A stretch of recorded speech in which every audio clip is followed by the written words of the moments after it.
Hello everyone and welcome to Cronkite Cut, where our entertainment news is a cut above the rest. I'm Brandon King. And I'm Jordan Elder. And today we're going to be talking about everyone's favorite person in Lin-Manuel Miranda and everyone's maybe not so favorite person in Taylor Swift. We'll see. So let's take it to Edgardo, who's going to give us the lowdown on T Swift's new controversial album. After 3 years, lots of drama, and well, not a lot of answers, Taylor Swift has finally released her sixth studio album, Reputation. Swift released her new LP on November 10th, and within 4 days, Reputation sold over 1 million copies, making it both the highest-selling album of 2017 and the first album to sell 1 million copies in its first week since Adele's 25. Reputation has received a lot of hype, but there's one song that stands out over the others. In her song Dress, Swift sings the lyrics, "Say my name and everything just stops. I don't want you like a best friend, only bought this dress so you could take it off." These lyrics have gotten fans speculating whether the song is about Swift's bestie, Ed Sheeran. But as Swift mentioned in her album booklet, gossip blogs will scour lyrics for the men they can attribute to each song, as if the inspiration for music is as simple and basic as a paternity test. Well said, Taylor. Well said. Swift also announced the first leg for her Reputation Stadium Tour, which kicks off next year on May 8th at the University of Phoenix Stadium in Arizona. Even though Swift was absent for most of 2017, she is sure making her mark now more than ever. That is it from me. Back to you guys. Thanks, Edgardo. I'm actually so excited to hear this album because I want to know what her response is to Kim and Kanye, since she typically has responses through her music. I know she made like a paternity test comment about her songs. Which was hilarious. Because people always try to figure out which man she's talking about in each song. I'm not going to lie, I do it. Yeah. Look, I'm curious about Reputation. I listened to the singles. I did not like Look What You Made Me Do. It basically, the production did not work for me at all. It was just that sort of, hey, let's take a decent melody and just drop it all for bass notes, which I personally don't like. Accurate.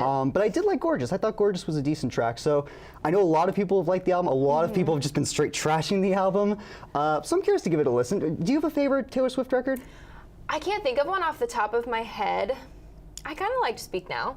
Speak Now is absolutely my favorite Taylor Swift record. Don't at me. But you know, I like her first two records fine. I like 1989 pretty well too. I think she's got some really good stuff in her discography, and we'll have to see where Reputation falls into that. Definitely.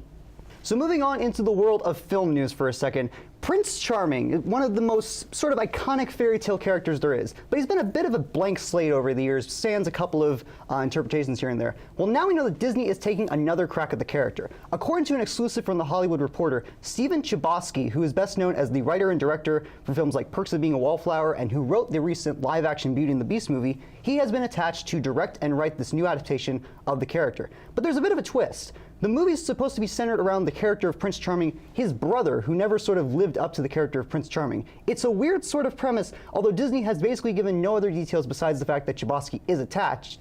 His new film Wonder, starring Julia Roberts and Jacob Tremblay from Room, is set to hit theaters later this week. It's a weird combination. Jordan, you heard that Stephen Chbosky, the guy behind, Beauty and the Beast, Perks of Being a Wallflower, he's tackling Prince Charming, and that Disney is interested in tackling a story like this. Does this interest you at all? It does. What interests me the most is who is going to play Prince Charming. If you had to choose, who would you pick? Oh, goodness. It's a bit of a cop-out answer just because I feel like this is everybody's answer. Chris Pine. I thought he did a fantastic job from Into the Woods. If you guys saw Into the Woods, he did a really good interpretation of that character. I hadn't thought about him. I don't think they'll bring him back, but I think that would be a really good choice. I would choose Leonardo DiCaprio. I mean, I wouldn't be opposed. He's a tremendous actor. I don't know if he'd do it, but that would be my pick. Leo in a Disney movie, that'd be interesting. That would be very interesting. So now let's send it over to Lauren to see how theater is making a social change. From artists to politicians, the Broadway musical Hamilton, that premiered back in 2015, still has everybody talking. Even though the show has broken numerous records, playwright, lyricist, and actor Lin-Manuel Miranda still has a few surprises in store for fans. Playbill recently revealed that the man, the myth, the legend himself will star in the title role of Alexander Hamilton once again when the show plays in Puerto Rico in 2019. Producer Jeffrey Seller said he hopes in the aftermath of Hurricane Maria, Hamilton can play a positive role in bringing the artistic pulse of the community back to life. But Miranda isn't just stopping there. His single, Almost Like Praying, was released just over a month ago, and it rose to #1 on iTunes charts in 17 countries, with 100% of the proceeds going to the Hispanic Federation Unidos campaign. And according to BroadwayWorld.com, on November 15th, he appeared at the LA Theater in partnership with the Geffen Playhouse and Unidos to continue to raise funds for Puerto Rico in the wake of Hurricane Maria. So if you want to do your part in helping Puerto Rico during this time, check out Miranda's Twitter bio and head to HispanicFederation.org/donate. We have nothing but respect for Lin-Manuel and the Hamilton cast for bringing some enthusiasm and attention to a cause that needs it the most. I'm Lauren Sheeler. Back to you guys.